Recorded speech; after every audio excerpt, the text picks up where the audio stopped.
السلام عليكم ورحمة الله تعالى وبركاته. الحمد لله والصلاة والسلام على أشرف رسول الله وعلى آله الفائزين برضا الله. أما بعد. ഏറെ ആദരവും ബഹുമാനവും നിറഞ്ഞ എൻ്റെ ശബ്ദം ശ്രവിക്കുന്ന നല്ലവരായ സഹോദരി സഹോദരന്മാരെ, അല്ലാഹു സുബ്ഹാനഹു വ തആല ഞാൻ പറയുന്നതും നിങ്ങൾ കേൾക്കുന്നതും ഒരു സാലിഹായ സൽക്രമമാക്കി അല്ലാഹു നമ്മിൽ നിന്നും സ്വീകരിക്കട്ടെ. ഒരുപാട് ആളുകൾ ദുആ കൊണ്ട് വസിയത്ത് ചെയ്തിട്ടുണ്ട്. അവരുടെയൊക്കെ സദുദ്ദേശങ്ങൾ അല്ലാഹു സഫലീകരിച്ചു കൊടുക്കട്ടെ. സഹോദരങ്ങളെ, സഹാബികളുടെ കൂട്ടത്തിൽ ഏറ്റവും മഹത്വമുള്ള സഹാബിയാണ് സയ്യിദുന അബൂബക്കർ സിദ്ദീഖ് റളിയല്ലാഹു അൻഹു. സ്വർഗം കൊണ്ട് സന്തോഷ വാർത്ത അറിയിക്കപ്പെട്ട 10 ആളുകളിൽ ഒന്നാമതായി നിൽക്കുന്നത് മഹാനവറുകളാണ്. സർവ്വതും റബ്ബിന് സമർപ്പിച്ചവരും പ്രവാചകരെ വല്ലാതെ ഇഷ്ടപ്പെട്ട മഹാനായിരുന്നു സയ്യിദുന അബൂബക്കർ സിദ്ദീഖ് റളിയല്ലാഹു അൻഹു.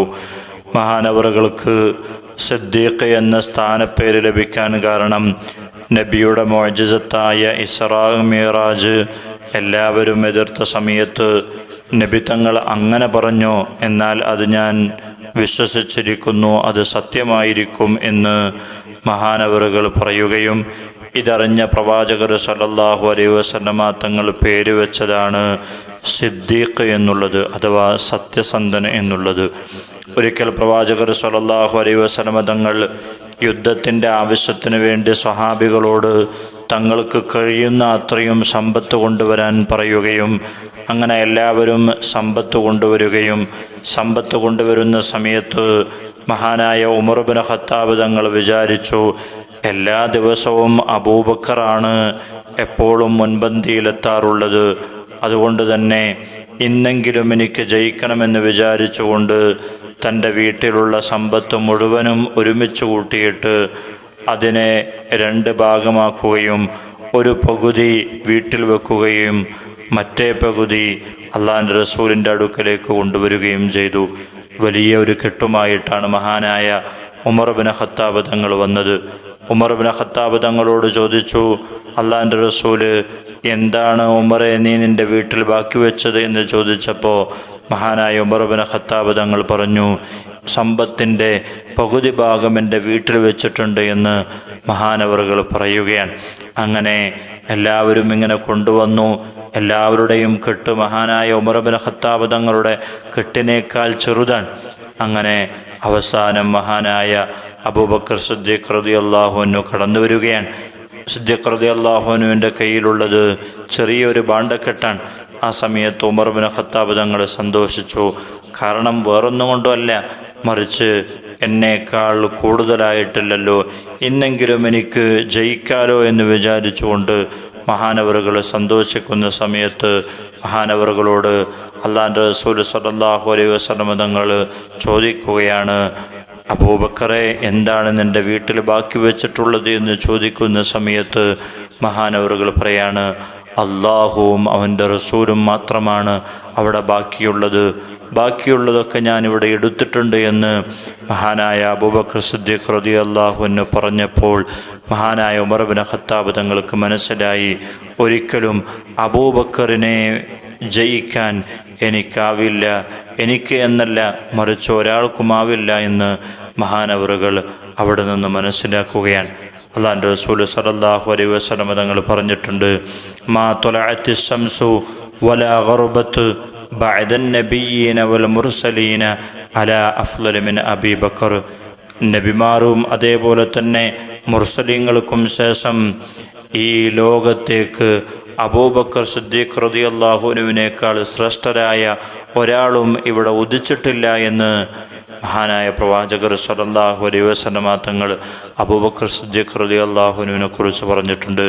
മഹാനായ ഉമർ ഇബ്നു ഖത്താബ് തങ്ങൾ പറയാൻ, ലൗ വസന ഈമാനു അബീ ബക്കർ, അബൂബക്കർ റളിയല്ലാഹു അൻഹുവിൻ്റെ ഈമാൻ ഒരു ത്രാസിൽ വെച്ച് തൂക്കിയാൽ ബി ഈമാനി അഹ്ലിൽ അർള്, മറ്റുള്ള ഭൂമിയിലുള്ള ആളുകളുടെ മുഴുവൻ ഈമാനും മറ്റേ ത്രാസിൽ വെച്ച് തൂക്കിക്കഴിഞ്ഞാൽ ലറജഹ ബിഹിം, അവരെക്കാളൊക്കെ അബൂബക്കറിൻ്റെ ഈമാന് തൂങ്ങുമായിരുന്നു, കനം കൂടുമായിരുന്നു എന്ന് മഹാനായ ഉമർ ഇബ്നു ഖത്താബ് തങ്ങൾ പറയുന്നുണ്ട്. അതുകൊണ്ട് തന്നെ ഈ മഹാൻ്റെ ദുആക്ക് പോലും നബിമാരെ ദുആയിൻ്റെ പക്വത കാണാൻ കഴിയുന്നതാണ്. തൻ്റെ 38-ാമത്തെ വയസ്സിൽ മുസ്ലിമാവുകയും 40-ാമത്തെ വയസ്സ് മുതൽ അള്ളാഹുവിനോട് നിരന്തരമായി ചോദിക്കുന്നൊരു പ്രധാന ദുആയുണ്ട്. ഖാല റബ്ബി ഔസിഅനി അൻ അശ്കുറ നിഅമതക അല്ലതി അൻഅംത അലൈ വഅലാ വാലിദയ്യ വഅൻ അഅമല സ്വാലിഹാൻ തർലാഹു വഅസ്ലിഹ് ലി ഫീ ദുർരിയ്യതി ഇന്നി തുബ്തു ഇലൈക വഇന്നി മിനൽ മുസ്ലിമീൻ. അള്ളാഹുവിനോട് എല്ലാ സമയത്തും ദുആ ചെയ്യാൻ.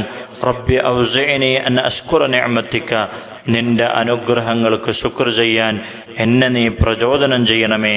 മാത്രവുമല്ല അൻഅംത അലയ്യ വഅലാ വാലിദയ്യ, എനിക്കും എൻ്റെ മാതാപിതാക്കൾക്കൊക്കെ നീ അനുഗ്രഹം ചെയ്തിട്ടുണ്ട്. അതേപോലെ വഅൻ അഅമല സ്വാലിഹൻ തർലാഹു, നീ തൃപ്തിപ്പെട്ടതായ സ്വാലിഹായ അമലുകൾ പ്രവർത്തിക്കാനും നീ എനിക്ക് പ്രചോദനം നൽകണമേ എന്ന് അള്ളാഹുവിനോട് നിരന്തരമായി ദുആ ചെയ്യും. വഅസ്ലിഹ് ലി ഫീ ദുർരിയ്യതി, എൻ്റെ മക്കളെ നീ നന്നാക്കണമേ. ഇന്നി തുബ്തു ഇലൈക വ ഇന്നി മിനൽ മുസ്ലിമീൻ, അള്ളാഹുവേ ഞാൻ നിന്നിലേക്ക് തൗബ ചെയ്ത് മടങ്ങുന്നു, ഞാൻ മുസ്ലിമീങ്ങളിൽ പെട്ടവനാണ് എന്ന് നിരന്തരമായി മഹാനായ അബൂബക്കർ സിദ്ദീഖ് റളിയല്ലാഹു അൻഹു ദുആ ചെയ്യുമായിരുന്നു. പിന്നീട് ഈ ദുആ ഖുർആൻ ഒരു ആയത്താക്കി മഹാനവറുകളെ മഹത്വപ്പെടുത്തി എന്നാണ്. ആദ്യമായി ഇങ്ങനെ ദുആ ചെയ്തത് അബൂബക്കർ തങ്ങളല്ല, മറിച്ച് മഹാനായ സുലൈമാൻ നബിയാണ്. സുലൈമാൻ നബിയുടെ ദുആ അള്ളാഹു വിവരിക്കുന്നുണ്ട്. എന്നാൽ അബൂബക്കർ തങ്ങൾ ഖുർആനിലൂടെ സുലൈമാൻ നബിയുടെ ദുആ ആണെന്ന് അറിഞ്ഞ് ദുആ ചെയ്തതല്ല. കാരണം മഹാനവറുകൾ ദുആ ചെയ്തതിന് ശേഷമാണ് സുലൈമാൻ നബിയുടെ ദുആ അടങ്ങുന്ന ആയത്ത് അല്ലാഹു ഇറക്കിയിട്ടുള്ളത്. എന്താണ് സുലൈമാൻ നബിയുടെ ദുആ? വഖാല റബ്ബി ഔസിഅനി അൻ അശ്കുറ നിഅമതക അല്ലതി അൻഅംത അലയ്യ വഅലാ വാലിദയ്യ, എനിക്കും എൻ്റെ മാതാപിതാക്കൾക്കും നീ അനുഗ്രഹം ചെയ്ത നിൻ്റെ അനുഗ്രഹങ്ങൾക്ക് ശുക്ർ ചെയ്യാൻ അല്ലാഹുവേ നീ എനിക്ക് പ്രചോദനം ചെയ്യണമേ. വഅൻ അഅമല സ്വാലിഹൻ തർലാഹു വഅദ്ഖിൽനി ബിറഹ്മതിക ഫീ ഇബാദിക സ്വാലിഹീൻ, നിൻ്റെ സ്വാലിഹീങ്ങളായ അടിമയിൽ നീ ഞങ്ങളെ പ്രവേശിപ്പിക്കണമേ എന്നുള്ള സുലൈമാൻ നബി അലൈഹിസ്സലാമിൻ്റെ ദുആയെക്കുറിച്ച് അല്ലാഹു സുബ്ഹാനഹു വ തആല ഖുർആനിൽ പറയുന്നുണ്ട്. ഞാൻ പറഞ്ഞു വന്നത് നബിമാരുടെ പക്വത കാണിച്ച മഹാനാണ് അബൂബക്കർ സിദ്ദീഖ് റളിയല്ലാഹു അൻഹു. പ്രിയമുള്ളവരെ, നമ്മളും ആ പക്വത നമ്മുടെ ദുആവുകളിൽ കാണിക്കണം. നമ്മൾ പലപ്പോഴും ദുആ ചെയ്യുമ്പോൾ നമ്മുടെ പ്രയാസങ്ങൾ മാത്രമാണ് അള്ളാഹുവിൻ്റെ മുമ്പിൽ വെക്കാറുള്ളത്. എന്നാൽ ഇനി മുതൽ നമ്മൾ ദുആ ചെയ്യുമ്പോൾ അള്ളാഹു നമുക്ക് നൽകിയ അനുഗ്രഹങ്ങളെയാണ് ആദ്യം നമ്മൾ പറയേണ്ടത്. അള്ളാഹുവെ, ഇന്ന നിഅമത്തുകളും ഒരുപാട് അനുഗ്രഹങ്ങളൊക്കെ നീ ഞങ്ങൾക്ക് ചെയ്തിട്ടുണ്ട്, എനിക്ക് ചെയ്തു തന്നിട്ടുണ്ട്. അതൊക്കെ അനുഭവിക്കാൻ ഞാൻ അർഹനല്ലെങ്കിലും അള്ളാഹുവെ നീ എനിക്ക് ഏറ്റിത്തരണമേ എന്ന് അള്ളാഹുവിനോട് പറയുമ്പോൾ അള്ളാഹുവിനത് വല്ലാതെ ഇഷ്ടമാണ്. അതിലൂടെ അള്ളാഹു നമുക്കൊരുപാട് അനുഗ്രഹങ്ങൾ നൽകുകയും ദുആ സ്വീകരിക്കുകയും ചെയ്യുന്നതാണ്. മഹാനായ മുആദ് റളിയല്ലാഹു അൻഹു പറയുന്നുണ്ട്, അള്ളാഹുവിൻ്റെ റസൂൽ സ്വല്ലല്ലാഹു അലൈഹി വസല്ലമ തങ്ങൾ അഖദ ബിയദിഹി, തൻ്റെ കയ്യിൽ പിടിച്ചുകൊണ്ട് പറഞ്ഞു, യാ മുആദ്, ഓ മുആദേ, വല്ലാഹി ഇന്നി ലഉഹിബ്ബുക, അള്ളാഹുവിനെ തന്നെയാണ് സത്യം, നിന്നെ ഞാൻ വല്ലാതെ ഇഷ്ടപ്പെടുന്നുണ്ട്. ഊസീക യാ മുആദ്, അതുകൊണ്ട് മുആദേ, നിന്നോട് ചില കാര്യങ്ങൾ ഞാൻ വസിയ്യത്ത് ചെയ്യുകയാണ്, അത് നീ നടപ്പിൽ വരുത്തണം. എന്താണ്?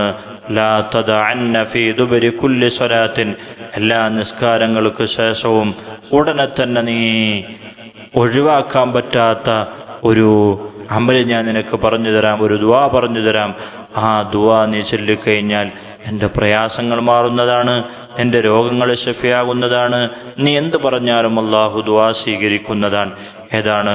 അല്ലാഹുമ്മ അഇന്നി അലാ ദിക്രിക വശുക്രിക വഹുസ്നി ഇബാദതിക എന്ന് പറയുന്ന ഈ ഒരു ദുആ നീ അള്ളാഹുവിനോട് എല്ലാ നിസ്കാരങ്ങൾക്ക് ശേഷവും ദുആ ചെയ്യണമെന്ന് മഹാനായ അള്ളാഹിൻ്റെ പ്രവാചകർ മുആദ് ഇബ്നു ജബൽ റളിയല്ലാഹു അൻഹുവിനോട് പറയുന്നുണ്ട്.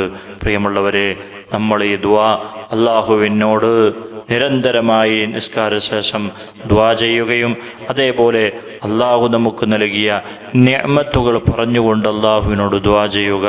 അള്ളാഹു സുബ്ഹാനഹു വ തആല നമ്മുടെ എല്ലാ പ്രയാസങ്ങളും മാറ്റിത്തരട്ടെ, നമ്മുടെ രോഗങ്ങളൊക്കെ അള്ളാഹു ശഫിയാക്കി തരട്ടെ. ദുആ വസിയ്യത്തോടുകൂടെ അസ്സലാമു അലൈക്കും വറഹ്മത്തുള്ളാഹി തആല വബറകാതുഹു.